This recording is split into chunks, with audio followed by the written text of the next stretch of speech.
আর টেকনোলজির উপর ভিত্তি করে শুধু জেনারেশন চেঞ্জ হয় না, টেকনোলজির ব্যবহারের উপর ভিত্তি করে আমাদের সাইকোলজিক্যাল প্যাটার্নগুলো চেঞ্জ হয়ে যায় অনেক। যেমন আমরা যে চিন্তাগুলো করি, বলা হয় জেন জেডের বৈশিষ্ট্য হচ্ছে তারা খুবই অস্থির প্রকৃতির, তাৎক্ষণিক সিদ্ধান্ত গ্রহণ করে ফেলে, সামনে যা পায় তাই করে ফেলে, যে কোনো কিছুর জন্য হুট করে জীবন দিতেও প্রস্তুত থাকে। এরা খুবই ক্রেজি টাইপের হয়, ইন্টারনেট আসক্তি এদের অনেক বেশি। তো এইগুলো কে তৈরি করছে? এগুলো ইন্টেনশনালি কোনো বহির শত্রু এইগুলো তৈরি করে দিছে। এই কারণেই তো এই জেনারেশনটা এইভাবে চেঞ্জ হয়েছে। স্থিরভাবে পড়তে ইচ্ছা করে না। আপনার সামনে যখন রিলস নিয়ে আসে তখন আপনার আর ওই ছোটো ভিডিও দেখতে, বড় ভিডিও দেখতে তো আর ভালো লাগবে না।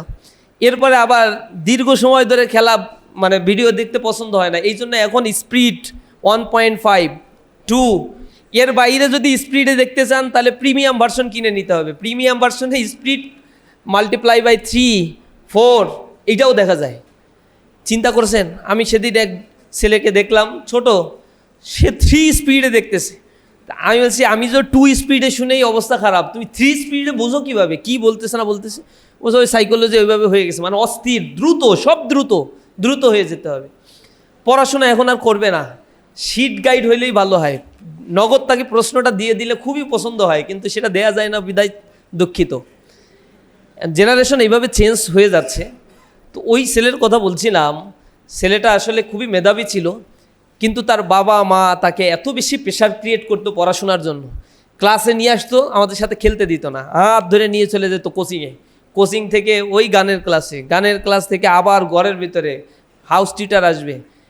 বেচারা মেধাবী ছিল, কিন্তু বাপ মায়ের প্রেশারের কারণে পরে পাগল হয়ে গেল। এসএসসি পরীক্ষাটা দিছিল, A+ পেয়েছিল। ওই A+ পাওয়ার পরে তার মা গেছে আরও রাগ হয়ে, না তোরে এখন বিশ্বসেরা হইতে হবে। বিশ্বসেরা বানাইতে গিয়ে এমন প্রেশার দিল, সে পরে সাইকোলজিক্যালি আনস্টেবল হয়ে গেল। ইন্টারমিডিয়েট আর পড়া হইল না ঠিকঠাক মতো, 2-3 বার পরে পরীক্ষা দিয়ে এর পরের স্টেজে গিয়ে ইউনিভার্সিটি তো হইল না, পলিটেকনিকে পড়াশোনা করছে। সেদিনও দেখা হলো, একেবারে ভারসাম্যহীন মানুষের মতো আবল তাবল বকতে থাকে, সারাক্ষণ ওই বই পড়তে থাকে, হাত এরকম এরকম করতে থাকে, এরকম টাইপের একটা মানসিকতা হয়ে লাইফটাই অনেকটা ড্যামেজ। অনেকটা কি, এখন তো নাই, বিয়ে শাদিও করতে পারছে না, পরিবার নাই, বাবা মার জন্য বোঝা হয়ে গিয়েছে। তো আমি এই মানুষটার কথা এই কারণে বললাম, আল্লাহ রাব্বুল আলামিন আমাদেরকে সেই জায়গা থেকে অন্তত মুক্ত করেছেন। এবং অনেক মেধাবীরাও জীবনে অনেক দূর যেতে পারে না, এটা সম্ভব হয় না। আল্লাহর নিয়ামত এখানে প্রয়োজন হয়। আপনাদেরকে আল্লাহ রাব্বুল আলামিন সেই নিয়ামতে পরিপূর্ণ করেছেন। সেই নিয়ামতের শুকরিয়া আমরা আদায় করব, যেন সামনে আমাদের যে অ্যাসপাইরেশনটা আছে, যে চিন্তাটা আমরা করি, ওই সামনে আমরা ভালোভাবে আমাদের এই রাস্তাটা আমরা যেন পার করতে পারি। এখানে যদি আমরা মনে করি আমার এসএসসির সফলতাই একমাত্র সফলতা, সেকেন্ডলি আর কোনো সফলতা পাওয়ারও দরকার নাই, যা পেয়েছি আলহামদুলিল্লাহ, এটা অ্যাবসলিউটলি ভুল হবে। এটা স্টার্টিং বলা হয়। মাদ্রাসায় যারা পড়েছেন এটাকে বলা হয় দাখিল। দাখিল মানে হচ্ছে দাখালা ইয়াদখুল, প্রবেশ করা। কেবল জ্ঞানের রাস্তায় আমি প্রবেশ করেছি, অর্থাৎ আমার এসএসসিটা হচ্ছে স্টার্টিং।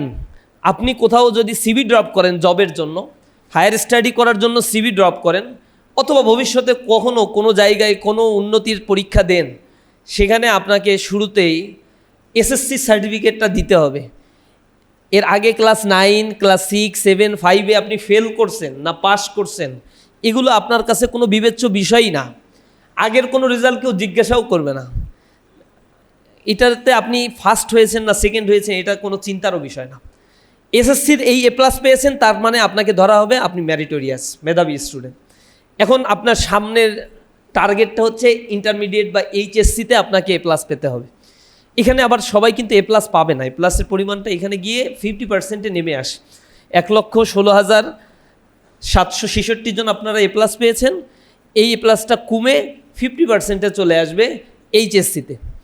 তখন আপনি বলবেন যে না ভাই, এইচএসসিতে 80,000ও A+ পেয়ে যায়, পায়। বাকিটা হচ্ছে A গ্রেড পাওয়া ছাত্ররা এইচএসসিতে গিয়ে A+ পেয়ে যায়। আর এসএসসিতে A+ পাওয়া 50% ঝরে পড়ে যায় এখান থেকে। অনেকে আবার এসএসসিতে A+ পাওয়া স্টুডেন্ট ফেলও করে। এখন আপনাদের কাছে আপনাদের ডিসিশন। 50% ঝরে পড়া মানেই হচ্ছে এখানে প্রায় 60,000 স্টুডেন্ট ঝরে পড়ে যাবে। আপনাদের সাথে এসএসসি পরীক্ষা দিয়েছে কিন্তু পাশ করে নাই, প্রায় 6.5 লক্ষ স্টুডেন্ট পাসই করতে পারে নাই। আপনারা তাদের ভিতর থেকে অন্যতম, আল্লাহ রাব্বুল আলামিন আপনাদেরকে সিলেক্ট করেছেন, আলহামদুলিল্লাহ। আর সামনে আপনাদের ইন্টারমিডিয়েটের পরে আবার ইউনিভার্সিটি অ্যাডমিশন। কোনো ইউনিভার্সিটিতে, মেডিকেল কলেজে আপনি যদি চান্স না পান, ভর্তি হতে না পারেন, তাহলে আপনার এই এসএসসি এইচএসসির এই রেজাল্টগুলো মনে হবে ব্যর্থ। প্রচণ্ড রকমের হীনমন্যতায় ভুগবেন। যে বন্ধুটা মেডিকেলে পড়ে সেই বন্ধুটার সাথে আর ঠিকমতো কথাও বলতে লজ্জা লাগবে, সামনে যেতেও লজ্জা লাগবে, সুপিরিয়র আর ইনফিরিয়র কমপ্লেক্সে ভুগতে থাকবেন। কেউ নিজেকে খুবই বড় মেধাবী মনে করে ফেলবে। ক্লাসে অনেক সময় দেখবেন পেছনে বসা স্টুডেন্টটাও যখন ইন্টারমিডিয়েটে সিরিয়াস হয়ে যায়, সে আপনার চাইতে ভালো করছে, খুবই ভালো করছে। আমি এক বন্ধুকে একদিন জিজ্ঞাসা করছি, এনএসআইতে জব করে, অ্যাসিস্ট্যান্ট ডিরেক্টর। তো আমাদের অনার্সে আর মাস্টার্সে সে একসাথে আমাদের সাথে পাশ করে বের হইতে পারে না। তো ওই চাকরি করছে। আমি অনেক দিন পরে একজনের কাছে শুনছি যে অমুক কী করে, বলছে ও তো এই চাকরি করে। আমি তাকে ফোন দিলাম সন্দেহ দূর করার জন্য যে সত্যি কি এই চাকরি তোর হয়েছে। আমি এই কারণে এটা বললাম যে সে আসলে সিজিপিএ যেমন খারাপ, পড়াশোনায় মন নাই, উলটপালট কাজ করে বেড়াইতো সবসময়, আড্ডাবাজি করতো, ও A+ মানে ও চাকরি পাবে, তাও আবার সরকারি চাকরি, এটা কেমনে হয়? তখন ও বলল যে কে আমি পারি না, আমি অনার্স মাস্টার্স পাস করার পরে তো 2 বছর টানা পড়াশোনা করছি। তো 2 বছর টানা পড়াশোনা করে একজন দুর্বল স্টুডেন্টও ভালো সরকারি চাকরির জন্য সিলেক্টেড হয়। মেধা এখানে খুব বেশি ফাংশন করে না। আপনারা যারা এখানে আসছেন সবাই যে আউটস্ট্যান্ডিং মেধাবী, একবার পড়লেই সব মুখস্থ হয়ে এইখানে আসছি, এরকমটা না। অনেকের এই A+ পাওয়ার পেছনে চরম অধ্যবসায় কাজ করেছে, রাত দিন একাকার করে পরিশ্রম করতে হয়েছে, কত রাত নির্ঘুম কাটাতে হয়েছে। আপনার টেবিলের পাশে আপনার বাবা মা আপনার জন্য কত অপেক্ষা করেছে, অনেক ঘাম শ্রম ঝরানো এই পরিশ্রমের বিনিময়ে একটা সার্টিফিকেট আপনার কাছে এসেছে। এই পরিশ্রমটা আপনাকে পরবর্তী 2 বছরকেও ধারাবাহিক রাখতে হবে। এই সময়টাতে আপনার কাঁধে অনেক কিছুই এসে ভর করবে। কলেজে ভর্তি হবেন, নটর ডেম কলেজে ভর্তি হবেন, আব্দুল কাদের মোল্লা ডিগ্রি কলেজে ভর্তি, এই বিভিন্ন কলেজ, সিটি কলেজে ভর্তি হবেন, মুন্সি আব্দুর রউফ কলেজে ভর্তি হবেন, ঢাকা কলেজে ভর্তি হবেন।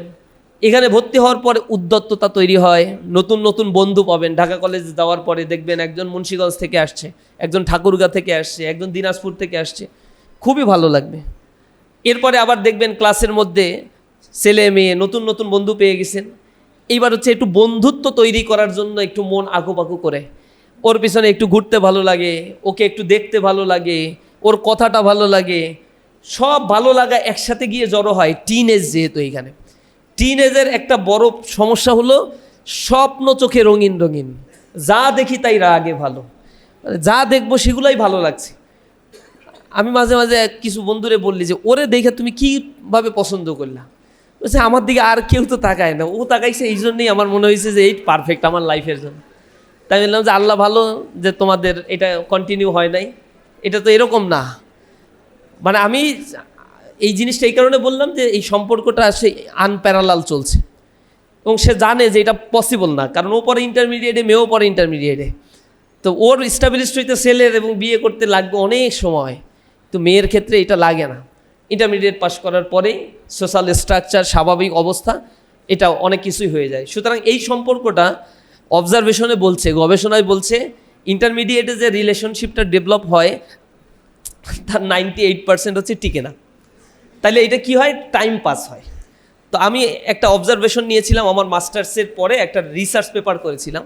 সেখানে দেখলাম যে ছেলেরা এবং মেয়েরা যে মাদকাসক্ত হয়, পার্টিকুলারলি ছেলেদের ক্ষেত্রে যে সিগারেট খাচ্ছে, কোন এজ থেকে খাচ্ছে, কেন খাচ্ছে, সেটার একটা অবজারভেশন, এটা পেপার রেডি করার জন্য। তো সেখানে প্রায় 550-700 স্টুডেন্টের স্যাম্পল কালেকশন করলাম। এটা হচ্ছে কিছুটা ছিল পারপাসিভ স্যাম্পলিং, কিছুটা ছিল স্নোবল স্যাম্পলিং, আর কিছুটা ছিল র্যান্ডম স্যাম্পলিং। এটা বিভিন্ন ক্যাটাগরি থেকে এজ স্ট্রাকচারকে আমি ভাগ ভাগ করে করে, যে ইন্টারমিডিয়েটে পড়ে, ফার্স্ট ইয়ারে পড়ে, সেকেন্ড ইয়ারে পড়ে, তো সেকেন্ড ইয়ার থেকেই শুরু করছে এই সংখ্যাটা কেমন, ফার্স্ট ইয়ার থেকে শুরু করছে এই সংখ্যাটা কেমন, স্কুলে থাকতে সে আসলে অ্যাডিক্টেড ছিল কিনা, তার বাবা মা অ্যাডিকশন আছে কিনা, দেখা গেলো তার বাবা হচ্ছে অ্যাডিক্টেড, এই কারণে বাই বন্ডস পরিবার থেকে এটা পেয়েছে। এরকম অনেক বিষয়গুলোকে একটু ক্রস ম্যাচিং করার চেষ্টা করলাম। সেখানে আমার অবজারভেশন আসলো 90% ক্ষেত্রে ইন্টারমিডিয়েটে স্টুডেন্টরা ট্রমাটাইজ হয়ে অ্যাডিকশনে জড়িয়ে পড়ছে। এবং এটা অপরিণামদর্শী একটা সিদ্ধান্ত।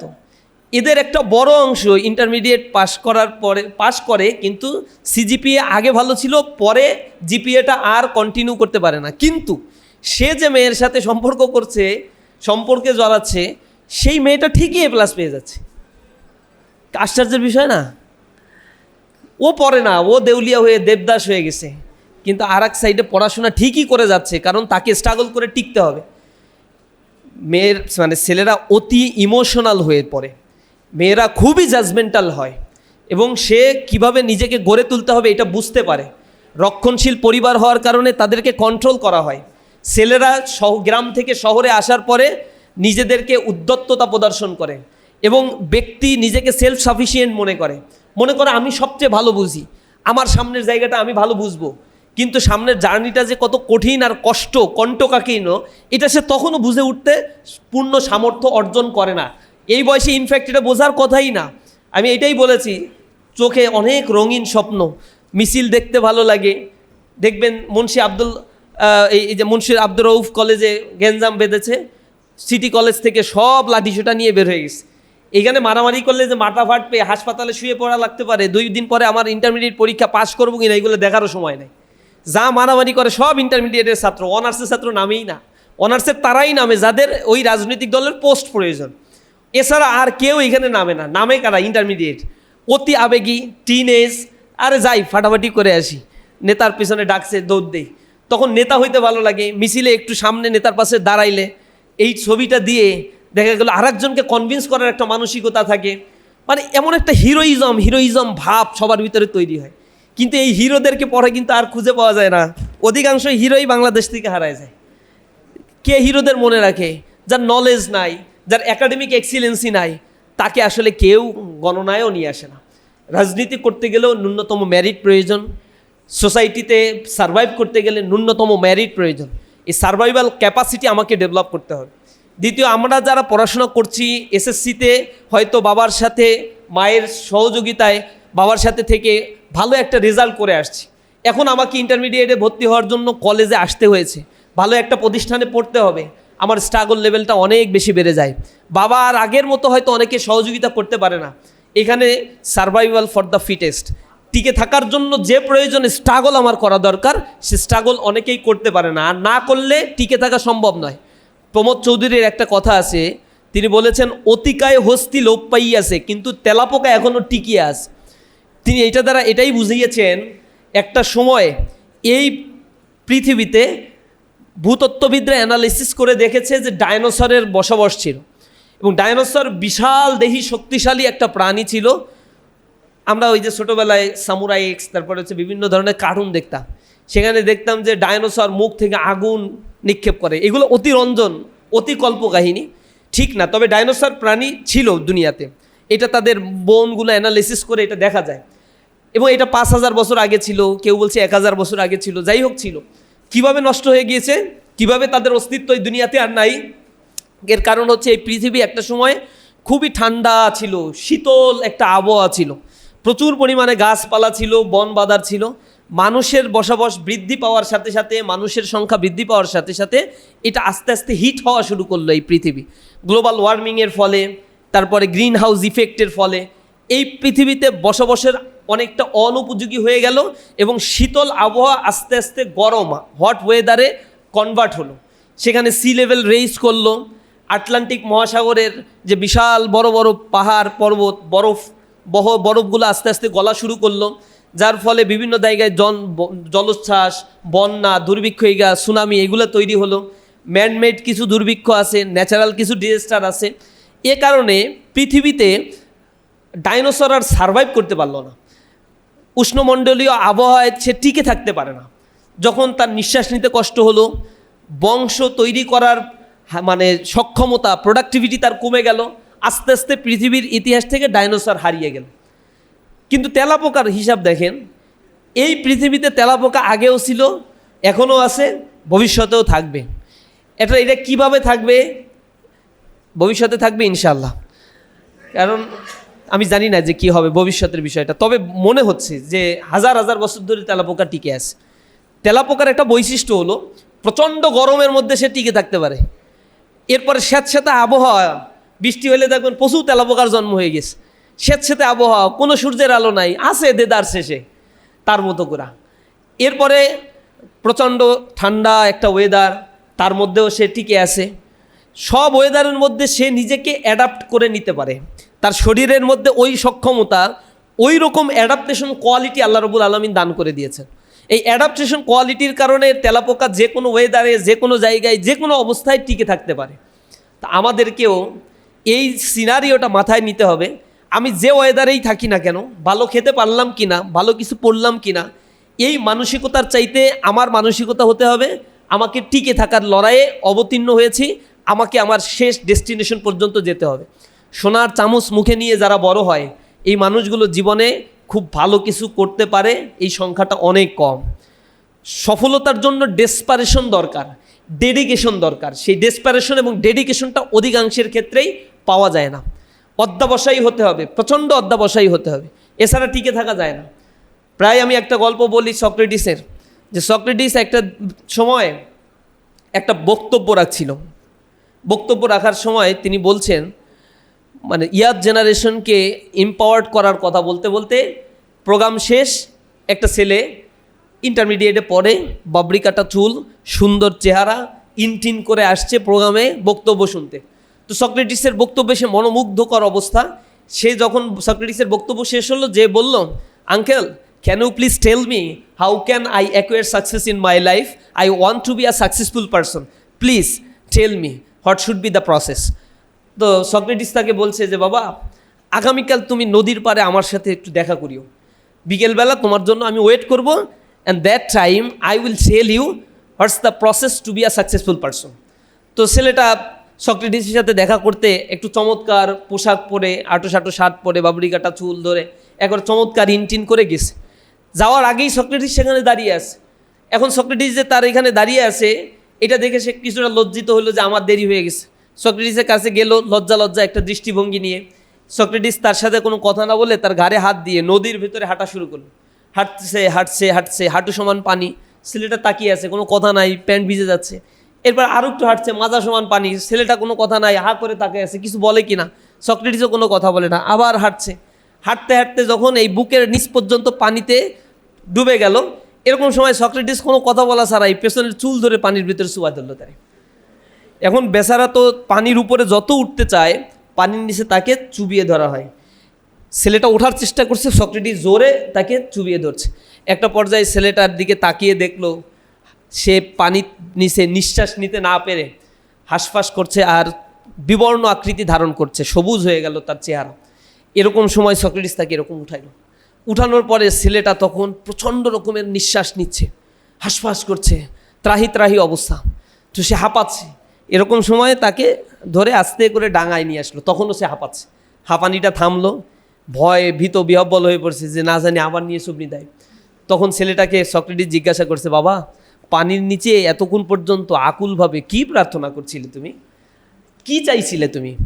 তখন সক্রেটিসকে উদ্দেশ্য করে ছেলেটা বলছে, আঙ্কেল বাতাস চাচ্ছিলাম, বাতাস চাচ্ছিলাম। তো সক্রেটিস বলছে, না, তোমাকে যদি আমি অনেক সোনা দিতাম, রূপা দিতাম, হীরা দিতাম, জহরত দিতাম, টাকা দিতাম, ব্যাংক ব্যালেন্স দিতাম, সেটা দিয়ে আমি কি করবো? আমি তো বাতাস লাগবে না, আমি মরে গেলে আমার ওই সোনা রূপা হীরা জহরত খাবে কে? তখন সক্রেটিস বলছে, হ্যাঁ, দ্যাট ইজ দ্য পয়েন্ট। তুমি যদি তোমার জীবনে সফলতা অর্জন করতে চাও, তাহলে সেই জিনিসটা ঠিক এইভাবেই চাইবা যেভাবে ওই পানির নিচে তুমি বাঁচার আকুতি করছিলা। যদি তুমি সেইভাবেই চাও, তাহলেই তুমি তোমার জীবনে সফলতা অর্জন করতে পারবা। সফলতার আসলে কোনো রহস্য নাই। সফলতার রহস্যটাই হচ্ছে তুমি যা চাও সেজন্য তোমাকে লেগে থাকতে হবে, তার একটা কনস্টেন্সি থাকতে হবে। ইন্টারমিডিয়েটে পড়েন, অনেক চাহিদা আপনাদের তৈরি হবে। এই ট্যুরে যাচ্ছে সবাই, একটু ট্যুরে যাই, 31st নাইট করছে, আমি একটু করি, আড্ডা দিতে যাচ্ছে, আড্ডা দেই। অনেক কিছু সামনে, আপনার চোখের সামনে, ঢাকার স্টুডেন্ট আপনারা, সব কিছু অ্যাভেইলেবল আপনাদের সামনে আসবে। সক্রেটিস এরকম রাস্তায় হেঁটে যেত, প্রায় সময় তিনি বাজারের ভিতরে হাঁটতেন। তো হাঁটতে পেছনে এরকম হাত বেঁধে বড় বড় দোকানের সামনে গিয়ে বলতেন, হাউ মেনি থিংস আই কান do without, how many things I কান ডু উইদাউট। কত কিছু যে এই দোকানে আছে, আর কত কম জিনিস নিয়ে যে আমি বেঁচে আছি, এইটা সে দেখতো আর অবাক হয়ে তাকায় থাকতো যে এরকম সম্ভব, আমি বেঁচে আছি কিন্তু কিছুই লাগছে না আমার, এই প্রসাধনী দেখছে, এই চুলের জেল দেখছে, এই শাওয়ার নেওয়ার জন্য জেল দেখছে, এরপরে পাঞ্জাবি টুপি পোশাক পরিচ্ছদের কোনো অভাব নাই, এই যে লাইট এই সেই, আর এত কিছু আমার কিছুই লাগে না, কিভাবে আমি বেঁচে আছি, এটাই তার কাছে অবাক লাগতো। আপনি এরকম একজন দার্শনিকের মতো হয়ে যান, দেখবেন জীবনে অভাব অনটন থাকবে না, অপ্রাপ্তি আপনাকে কখনো টেনে ধরতে পারবে না। পারবো তো আমরা সেটা? অ্যাটলিস্ট 2 বছরটা এরা চিন্তা করেন, যা পাবেন তো পাবেনই, না পেলে সেটা যেন আপনাকে বিমর্ষ করে না তোলে। যা আমার এক বন্ধু, ও এত সুন্দর লাইফ লিড করে, ওর একটা মোটরসাইকেল আছে, আমার বাবারে বারবার বলার পরও একটা মোটরসাইকেল আমারে দেয় না। ওই বন্ধুটা যদি আল্লাহ না করুক অ্যাক্সিডেন্ট করে, তখন আবার আল্লাহ করেন, আল্লাহ ভালো হয়েছে মোটরসাইকেলটা কিনে দেয় নাই বাবা আমার। মোবাইল আছে একজনের আইফোন, আমি আবার চালাই রেডমি, ওই আইফোনের কাছেই যাই না, যখন একটু ছবি তুলি তখন ওরে বারবার রিকোয়েস্ট করতে, এই তোর না তোর ছবিটা, মন খারাপ হয়ে যায়, আমার যদি একটা আইফোন থাকতো। বাইরে এখন আইফোন নাই, এই আইফোন না থাকার কারণে এই ভবিষ্যতে এরকম অজস্র আইফোন নিজেও তৈরি করতে পারবেন। দুনিয়াতে যারা ফেসবুক তৈরি করছে, ইউটিউব তৈরি করছে, তারা কারে দেখে তৈরি করছে? এটা নিজেই সৃষ্টি করেছে। ওই সৃষ্টি সুখের উল্লাসে আমাদেরকে মারতে হবে, তৈরি হতে হবে। আইনস্টাইন একটা কথা বলতো, life is like riding a bicycle, to keep your balance you must keep moving. জীবনটা হচ্ছে একটা বাইসাইকেলের মতো, যদি তুমি জীবনের ব্যালেন্স ঠিক রাখতে চাও, ইউ মাস্ট কিপ মুভিং, তোমাকে অবশ্যই বাইসাইকেলের প্যাডেল ঘোরাতে হবে। অ্যান্ড বাইসাইকেল আমি চালাচ্ছি, চালাতে চালাতে ব্রেক করলাম, ও তো আমার স্থির দাঁড় করে রাখবে না, ও হয় ডান দিকে অথবা বাঁ দিকে কাত হয়ে যাবে। তো জীবনটা একটা চলার পথে খুবই গতিশীল ছিল এসএসসি পর্যন্ত। ইন্টারমিডিয়েটে আসার পরে আমি চিন্তা করছি first year is rest year, so আমি ইউনিভার্সিটি এখন কলেজে উঠে গেছি, তো কলেজে উঠে গিয়ে আমার নিজেকে নিজে এনজয় করতে হবে। আমি এখন কলেজের স্টুডেন্ট, একটা স্টেজ পার হয়ে আসছি, নতুন নতুন সব কিছু দেখা শুরু করেছি। তখন মন মানসিকতাগুলো উড়ু উড়ু উড়ু উড়ু মন মানসিকতা, এই পড়বানি, এই পরীক্ষায় বসছি, এই তো সামনে সময় আছে, কেবল তো এসএসসি থেকে উঠলাম, এমন মানসিকতা অনেকের ভিতরে থাকবে। যাদের ভিতরে থাকবে আমি তাদেরকে সতর্ক করেছি যে আপনাদের মধ্যে 50% ইন্টারমিডিয়েটে A+ পাবে না। এরপরে আসেন যে 50% আপনারা A+ পেয়ে সেকেন্ড টাইমেও উত্তীর্ণ হলেন, ডাবল A+ধারী স্টুডেন্ট। এই ডাবল A+ধারী স্টুডেন্ট সবাইকে আসলে ইউনিভার্সিটিতে ইকুয়াল চান্স পাবে পড়াশোনা করার? সবাই অ্যাসপাইরেশনটা আছে ভালো কিছু করার। এখন তো আমি যদি জিজ্ঞাসা করি কাউকে, আপনারা কেউ কি সবজি বিক্রেতা হতে চান? আপনারা হাসবেন। আমি যদি কাউকে বলি কেউ রিক্সা পুলার হতে চান, it's also profession, at that profession is so much honesty profession. এখানে কোনো করাপশন নাই, এখানে কোনো মানে অন্য কোনো প্রবলেম নাই, কিন্তু এটা একটা প্রফেশন। এই প্রফেশনের কথা বললে আপনারা খুব চটে যাবেন আমার উপরে, যে আপনারা খেয়ে কাজ নাই, শিবির এইখানে ডাইকে নিয়ে এসে আমাদের রিক্সা পুলার বানাবে। কিন্তু এটা তো একটা প্রফেশন ভাই। এরপরে আপনি রাস্তায় হাঁটেন, লেদের দোকানে অনেকে চাকরি করেন, আপনাকে যদি বলি আপনিও কি লেদের দোকানে চাকরি করতে চান, এই অ্যাম্বিশনটা আপনাদের কার কার আছে? আপনারা কেউ হাত তুলবেন না। কিন্তু আমি যদি বলি কে ডাক্তার হতে চান, হাত তুলবেন। হাইলি কম্পিটিটিভ প্লেস, কিন্তু হাত তুলবেন আপনি। আপনি জানেন এই জিনিসটাকে আমার অ্যাকুয়ার করতে হবে, এই জিনিসটাকে আমার অ্যাকুয়ার করতে হবে। সংকল্প কবিতার মধ্যে আপনারা পড়ছেন না, থাকবো না কো বদ্ধ ঘরে, দেখবো এবার জগৎটাকে, কেমন করে ঘুরছে মানুষ যুগান্তরের ঘূর্ণিপাকে। দেশ হতে দেশ দেশান্তরে ছুটছে তারা কেমন করে, কিসের নেশায় কেমন করে মরছে যে বীর লাখে লাখে, কেমন করে বীর ডুবুরি সিন্ধু সেচে মুক্তা আনে, কেমন করে দুঃসাহসী চলছে উড়ে স্বর্গপানে। এটা সে দেখতে চায়, সে বদ্ধ ঘরে থাকতে চায় না। তো অনেকের ভিতরে এই বদ্ধ ঘরে না থাকার মানসিকতা নিয়ে অনেক বড় বড় স্বপ্ন আপনারা দেখে আসছেন, দেখাটাই স্বাভাবিক, এটা অস্বাভাবিক কিছু না। কিন্তু আপনাদের চোখের সামনে যে প্রফেশনগুলোকে নিয়ে আসা হয়েছে, ডাক্তার আর ইঞ্জিনিয়ার ছাড়া ছোটোবেলা থেকে আর কোনো প্রফেশনই আপনাদের চোখে বাসে না। আমি পড়ছি আর্টসের স্টুডেন্ট, আমি হিউম্যানিটিসের স্টুডেন্ট। টিচার আমাকে সায়েন্স নিতে দেয় নাই, কেন দেয় নাই জানি না, তবে এখন বুঝতেছি যে যাক আলহামদুলিল্লাহ ভালো, ফ্রিলি লেখাপড়া করতে পারছি, অন্যরকম একটা ফ্লেভার নিয়ে চলতে পারছি। তো সায়েন্সের স্টুডেন্টের প্রচুর টমাটাইজ থাকতে হয়, প্রচুর পড়াশোনা করতে হয়, প্রচুর একটা প্রেশারের মধ্যে দিয়ে যেতে হয়। তো এই সায়েন্সের স্টুডেন্টদের একটা লক্ষ্য থাকে A+ পেয়ে ডাক্তার হবেন। এখন আপনি বলেন তো কয়জন আসলে ডাক্তার হইতে পারবেন? ডাক্তার আর ইঞ্জিনিয়ার ছোটোবেলায় আমাদেরকে আর্টসের স্টুডেন্ট আমরা পড়ছি, মানে আমাদের পড়ানো হয়েছে এইম ইন লাইফ নামে একটা আসতো, রচনা, এসে লিখতে হইতো। টিল নাও মানে আমি তখন পর্যন্ত স্টুডেন্ট ছিলাম ইন্টারমিডিয়েটের, আর্টসে অলরেডি এসএসসি পরীক্ষা দিয়ে ফেলছি, ইন্টারমিডিয়েটে ভর্তি হয়েছি। তখন ফাইনালে পরীক্ষায় আসছে এইম ইন লাইফ, সেটা লিখতেছি I want to be a doctor. Good doctor is not available in our country. After completing my MBBS degree, absolutely মিথ্যা কথা মুখস্থ করাইছে, মিথ্যা লেখাইছে, মিথ্যা লেখার কারণে নাম্বারও পাইছি। আমার যে টিচার আমার খাতাটা দেখছে, সে টিচার জানে যে ও ডাক্তার হইতে চায়, অথচ ও পরে আর্টসের স্টুডেন্ট। এই কারণে সে আমার কোনো দিন খাতায় 0 দেয় নাই, বরং আমি ওটা হুবহু মুখস্থ করে লেখার কারণে 15-র ভিতরে 13 পর্যন্ত পাইছি। আমি এখন অবাক লাগে, আমার স্টুডেন্টদেরকে আমি এরকম কোনো দিন শিখাই নাই। আমি বলছি এগুলো হাবিজাবি লেখলে ডাইরেক্ট 0 বাবা।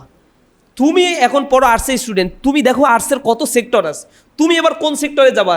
ফার্স্ট ইয়ার, ইন্টারমিডিয়েটের ফার্স্ট ইয়ারের পরে আমি স্টুডেন্ট পড়াইছি, হাজার স্টুডেন্ট পড়াইছি একটা সময়। আমি ফার্স্ট ইয়ারে তাদেরকে কনসাস করছি যে ক্যারিয়ারের ডাইমেনশন, হাজারো ডাইমেনশন। একটা মানুষ শুধু লেখা দিয়ে বেস্ট সেলার হতে পারে, পৃথিবীর বুকে নাম করতে পারে, নোবেল প্রাইজ লরিয়েট হতে পারে। সুতরাং ক্যারিয়ার ছোট্ট একটা গণ্ডির মধ্যে আবদ্ধ রাখবা না। থাউজেন্ডস অফ প্রফেশন আছে এই দুনিয়াতে, এবং সব প্রফেশনই মার্কারি প্রফেশন। ডাক্তাররা সফলতা অর্জন করে জীবনের একটা প্রান্তে গিয়ে 50 বছর 60 বছর বয়সে, তখন সে FCPS, FRCS স্পেশালাইজড ডক্টর হয়। তখন আর খাওয়ার সময় থাকে না, ঘুমের সময় থাকে না, শুধু মানে ইনকাম করে, আর সেটা ভোগ করে হচ্ছে তার পরিবারের অনুজ সদস্যগুলো যারা আছে, দেদার্স। আর সে কষ্ট করেই যাচ্ছে। এই হচ্ছে ডাক্তারদের আত্মজীবন। কিন্তু জীবনে তো অনেক প্রফেশন আছে। সায়েন্টিস্ট হও, হায়ার স্টাডি করতে যাও, ইউনিভার্সিটির টিচার হও, ম্যাজিস্ট্রেট হও, টিওনো হও, STOনো হও, বাংলাদেশের বড় উদ্যোক্তা হওয়ার সুযোগ আছে, অ্যাডভাইজারি প্যানেল তৈরি করার সুযোগ আছে, IT স্পেশালাইজড, আর্টসের স্টুডেন্ট, দোজ ইউর আর্টসের স্টুডেন্ট। তারপরেও তোমার স্কোপ আছে, ইকুয়াল স্কোপ আছে আর্টিফিশিয়াল ইন্টেলিজেন্সের উপরে হায়ার ডিগ্রি নিয়ে এর ব্যাপারেই স্পেশালাইজড একজন ব্যক্তি হওয়া। মার্কেটিং নিয়ে পড়াশোনা করার সুযোগ আছে, যে এখন বার্নিং একটা জায়গা। এইখানেও ফ্লারিশ একটা ক্যারিয়ার, হাজার কোটি টাকা ইনকাম করছে এইখানে। এই মার্কেটিং পলিসি দিয়েই তো সারা দুনিয়া চলছে। দুনিয়াতে যারা এগুলো লিড দিচ্ছে, ছোট একটা মাল্টিন্যাশনাল কোম্পানির কাজটা, কোম্পানি গড়েই উঠছে অ্যাডভাইজারি কোম্পানি, শুধু অ্যাডভাইস দেবে। কোম্পানি হচ্ছে নেটওয়ার্কিং কোম্পানি হচ্ছে সাপ্লায়ার কোম্পানি। আপনি একটা শুধু নেটওয়ার্ক তৈরি করছেন, ওভার তৈরি করেছে যারা, ওভার পাঠাও, এগুলো ঘরে বসে শুধু টেকনিক্যাল সাপোর্ট দিয়েছে। রাস্তায় একটা গ্রুপ হচ্ছে মোটরসাইকেল চালাচ্ছে, গাড়ি চালাচ্ছে, আর একটা গ্রুপ হচ্ছে গাড়ি ভাড়া দিচ্ছে, আর একটা ড্রাইভার মানে যারা হচ্ছে কাস্টমার, তারা অ্যাপসের মাধ্যমে শুধু তাদের সাথে কানেক্ট হচ্ছে। এই নেটওয়ার্কিংয়ের বিজনেস করে হাজার কোটি টাকা ইনকাম করছে ঘরে বসে শুধু কম্পিউটার টিপে। This is also a specialised career, মানুষের জীবনমান সহজ করে দিচ্ছে। এইটা যে ক্যারিয়ার হতে পারে, ইন্টারমিডিয়েট স্টুডেন্ট এটা জানেও না, বুঝেও না। তো ছোটোবেলায় ওই জিনিসটা পড়া ইন্টারমিডিয়েট পাস করে, এরপরে যখন পৃথিবীর বিভিন্ন দেশে ঘোরাঘুরি করা শুরু করলাম, তখন বুঝলাম যে কত ডার্কের মধ্যে আমরা থাকি, কত অন্ধকারের মধ্যে থাকি।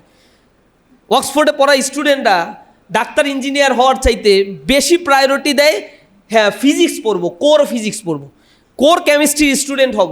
কারণ কোর ফিজিক্স, কোর কেমিস্ট্রি আমাদের দেশে তো অ্যাপ্লাইডের ডিমান্ড বেশি। ওই দেশগুলোতে একবারে কোর ফিজিক্সের স্টুডেন্টদের ডিমান্ড বেশি, স্কলারশিপ বেশি। ফিজিক্স, কেমিস্ট্রি, বায়োলজি বা প্রিন্সিপাল সাবজেক্টগুলোর ডিমান্ড অনেক বেশি। অনেকেই আছে ডাক্তারি চান্স পেয়ে ঢাকা ইউনিভার্সিটির অ্যাপ্লাইড কেমিস্ট্রিতে পড়ছে, ফিজিক্সে পড়ছে, ম্যাথমেটিক্সে পড়ছে। বুয়েটে চান্স পাওয়ার পরেও সেখানে পড়ছে না, দেখা গেলো IBA-তে সে পড়াশোনা করছে, ঢাকা ইউনিভার্সিটির IBA-তে। কারণ সে জানে ঢাকা ইউনিভার্সিটির IBA পড়ার পর আমি মাল্টিন্যাশনাল কোম্পানিতে আমার জবই যদি স্টার্ট হয়, তাহলে 60,000 টাকা দিয়ে জবের স্টার্ট হবে, এটা তো ন্যূনতম। আর একটা MBBS ডাক্তার ডিগ্রি শেষ করার পরে 20,000 টাকা বেতনের চাকরিও দেয় না। এরপরে একটা অপারেশনে ভুল হইলে মাইর তো ফ্রি। বাংলাদেশের ডাক্তারদেরকে সুরক্ষা কোনো আইন নাই। সুতরাং এইখানে এসে কে কখন মারছে, এত মেধাবী, এত কষ্ট করে ডাক্তারি ভর্তি হয়, 2 দিন পরই তোমরা দেখবা যে ডাক্তার ওরা আন্দোলন করতেছে রাস্তায় দাঁড়ায়, যে আমাদের ইন্টার্ন ডাক্তার আমাদের মর্যাদা নেই, আমরা কর্মবিরতি দিলাম, কেন আমাদেরকে মারা হলো। হাজার পেশেন্ট ডিল করছে, একটা পেশেন্টের উলট পালট হোক, দেখবা ফ্রি মাইর। এটা কেমন কথা রে ভাই? এরকম মেধাবীদেরকে মারছে কে? টোকাই রাস্তা থেকে এসে ডাক্তারের গায়ে হাত দিচ্ছে, ইঞ্জিনিয়ার একটু উলট পালট করুক গালিগালাজ দিচ্ছে। এরপরে যে রাজনীতিবিদ, ওর 1 পয়সা পড়াশোনার কোনো মূল্য নাই, লেখাপড়া করছে, তার কোনো মানে রেজাল্টের অবস্থা দৈন্যদশা, নেতার পিছনে ছুটছে, 2-1টা অস্ত্র হাতে আছে, বিশাল কিছু হয়ে গিয়েছে, সে আইসে শাসায় যাচ্ছে ইউনোকে, টিওনোকে। এরপরে একজন রাজনীতিবিদ টাকা পয়সা ছড়ায়, ইন্টারমিডিয়েট পাস, অনার্স টাইনার পাস করছে, লেখাপড়ার কোনো দূরত্ব নাই, রাজনীতি করে ওই পর্যায়ে গিয়ে ডিসিকে শাসাচ্ছে। একজন ডিসি, তার আত্মমর্যাদা কোথায়? বিশ্ববিদ্যালয়ে পাশ করার পরে কত কষ্ট করে এই ডিসির এই প্রমোশন, কত হাই ট্রেনিং নিয়ে ওই পর্যন্ত যেতে হয়, তারে শাসাচ্ছে ইন্টারমিডিয়েটের এলাকার একটা চিটকে সাদাবাজ। এই হচ্ছে আমার সোশ্যাল স্ট্রাকচার, মেধার এই মূল্যটা এখানে আছে। আমি ওই রাস্তার দিকে যাচ্ছি না, আমি জাস্ট আপনাদেরকে বোঝাচ্ছি ক্যারিয়ারের অনেক ডাইভার্সিফিকেশন আছে, অনেক ডাইমেনশন আছে। এখন আপনাদের সামনে এই ক্যারিয়ারটা গড়ে তোলার জন্য সবচেয়ে সহায়ক হচ্ছে ইউনিভার্সিটিতে আপনাকে পড়তে হবে, মেডিকেল কলেজ আপনাকে পড়তে হবে, বুয়েটে পড়তে হবে, কুয়েটে পড়তে হবে, চুয়েটে পড়তে হবে। এইসব জায়গায় পড়ার অ্যাম্বিশন নিয়েই কিন্তু এই রাস্তায় আপনারা পা বাড়িয়েছেন। এখানে চান্স না পেলে অনেকের মন খারাপ হয়, অনেকে দেখা গেল আত্মহত্যা পর্যন্ত করে ফেলে, নাউজুবিল্লাহি মিন যালিক। এটা একেবারে বাজে একটা দিস। কলেজে পড়েও অনেকে অনেক সাকসেস হয়, শুধু নিজের ভিতরে নিজের আত্মবিশ্বাস থাকতে হবে। কোনো ইউনিভার্সিটিতে চান্স পেলাম না, বিদেশে অ্যাভেলেবেল আমার সুযোগ আছে। সুযোগ কখনো মানুষ থেকে মরে না, কিন্তু যখন তোমার হাতে যে সুযোগটা থাকে সেই সুযোগটাকে প্রপার ইউটিলাইজ করা বুদ্ধিমানের কাজ। আমরা যারা এই যে AA+ পাবো, তোমাদের কাছে সতর্ক করি, ইন্টারমিডিয়েট এর পরে যে ভর্তি যুদ্ধে তুমি অংশগ্রহণ করতে যাচ্ছ, মেডিকেলে মাত্র 7,500 সিট আছে। এর মধ্যে 4,500 আছে সরকারি মেডিকেলে, বাকিটা প্রাইভেট মেডিকেলে। যার বাবার 25 লক্ষ 30 লক্ষ টাকা আছে, সেই প্রাইভেট মেডিকেলে পড়াশোনা করতে পারবে। আর সরকারি মেডিকেলে তো জনগণের টাকায়, ট্যাক্সের টাকায় এই মেডিকেলগুলো তৈরি হয়েছে, আলহামদুলিল্লাহ সেখানে খুব অল্প টাকায় পড়াশোনা করা যায়। এরপরে বিশ্ববিদ্যালয়ে মাত্র 4,500 কিন্তু সিট, পরীক্ষায় অংশগ্রহণ করবে 1 লাখের উপরে স্টুডেন্ট। সুতরাং এখানে তোমাকে কত কম্পিটিশনের মুখোমুখি হতে হবে, এটা একটু জাজমেন্টে নিয়ে আসতে হবে। এরপরে তুমি ইঞ্জিনিয়ারিং পড়তে যাও, 4,500 সিট আছে বুয়েট, কুয়েট, চুয়েট মিলে 4টা বিশেষায়িত ইঞ্জিনিয়ারিং ইউনিভার্সিটিতে, আর বাদ বাকি 50-52 হাজার সিট আছে ইউনিভার্সিটিতে। তাহলে দেখো 1,16,000 যে A+ পেল, তাদের কি অর্ধেকও ইউনিভার্সিটিতে ভর্তি হতে পারবে? আসলে অবাক হচ্ছে নাকি? আমি কি আন্দাজে বললাম কথাগুলো? এটা ডাটা ঘাটতে হবে, ChatGPTর কাছে চাও, জিমিনাইয়ের কাছে চাও, তোমাকে তথ্য দিয়ে দেবে যে কি অবস্থার মধ্যে দিয়ে যাচ্ছে। তাহলে এই জার্নিটা, এই যে 2 বছরের একটা জার্নি, এই জার্নিটাতে আমাদেরকে খুব কনসাসলি এখানে ফ্রেন্ড সিলেকশনের ক্ষেত্রে খুবই কনসাস থাকতে হবে। আমি কোন বন্ধুর সাথে আমি সময় কাটাচ্ছি, কার সাথে আমার দিনগুলো কাটছে, কে আমাকে কোন দিকে নিয়ে যাচ্ছে। সবচেয়ে শত্রু হবে সে যে আমার পড়ার টেবিল থেকে আমাকে উঠিয়ে নিয়ে যায়। সবচেয়ে ভালো বন্ধু তাকেই মনে করব যে আমার পড়ার ক্ষেত্রে আমাকে সহযোগিতা করে। আমরা পারবো সেরকম বন্ধু সিলেক্ট করতে? এই সময়টা যেন আমরা অবহেলায় না কাটাই। সর্বোপরি আমার অনুরোধ থাকবে, জীবনের এই সফলতার জায়গায় আল্লাহ রাব্বুল আলামিন আমাদেরকে যতটুকু সম্মানিত করেছেন, আমরা যেন সেই সম্মান এবং মর্যাদাটা রক্ষা করতে পারি।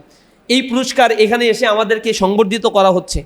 ইনফ্যাক্ট ইসলামী ছাত্র শিবির সারা বাংলাদেশব্যাপী স্টুডেন্টদেরকে এইভাবে সম্মানিত করছে, আমরা সংবর্ধিত করছি। আমাদের আরেকটা চূড়ান্ত সফলতার জায়গা আছে, সেটা হচ্ছে আখিরাতের সফলতা। ওই সফলতা যেন আমরা পাই। সেদিন যদি আমাদেরকে লাল গালিচা সংবর্ধনা দেওয়া হয়, ডেকে নিয়ে এসে আল্লাহ রাব্বুল আলামিন উষ্ণ অভ্যর্থনা দেয়, এর চাইতে বড় পাওয়া আমাদের আর কিছুই থাকবে না।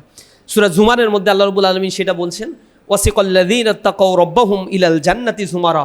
সেদিন যারা মুত্তাকি হবে, সফলতা অর্জন করবে, তাদেরকে জান্নাতের দিকে নিয়ে যাওয়া হবে। হাত্তা ইজা যা উহা ফুতিহাত আবওয়াবুহা।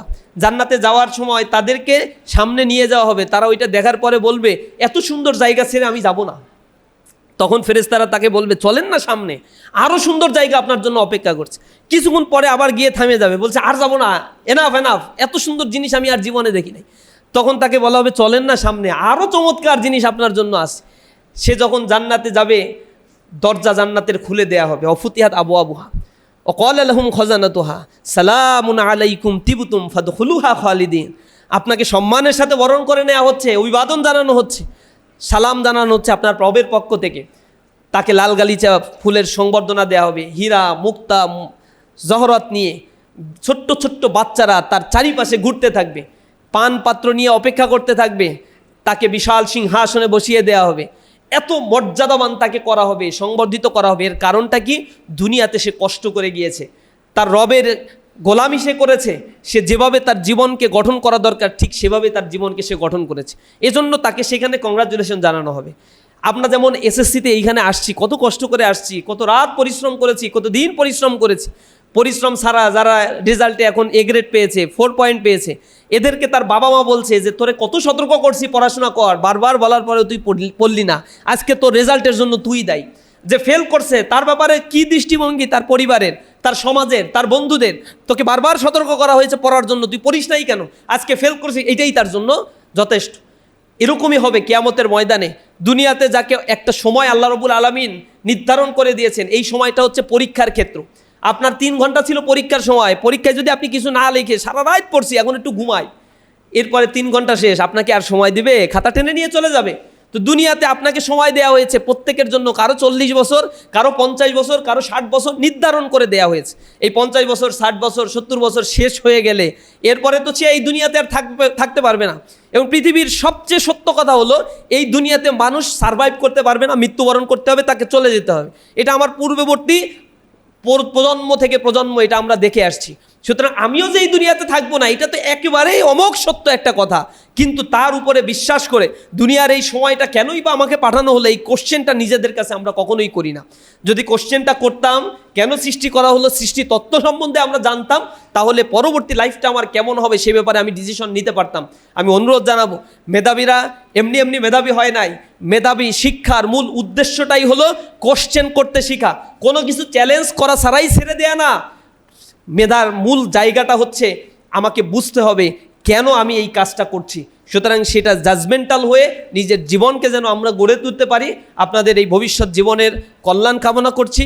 এই যে সফলতা অর্জন করে এই পর্যন্ত এসে সমাজের প্রত্যাশা আপনারা পূরণ করেছেন, মেধাভিত্তিক একটি জাতি, মেধাসত্ব দিয়ে একটা সমাজ গড়ে তোলার জন্য আমাদের আন্দোলন আমরা অব্যাহত রাখবো। ইসলামী ছাত্র শিবির আপনাদের সাথে সকল সহযোগিতায় আছে।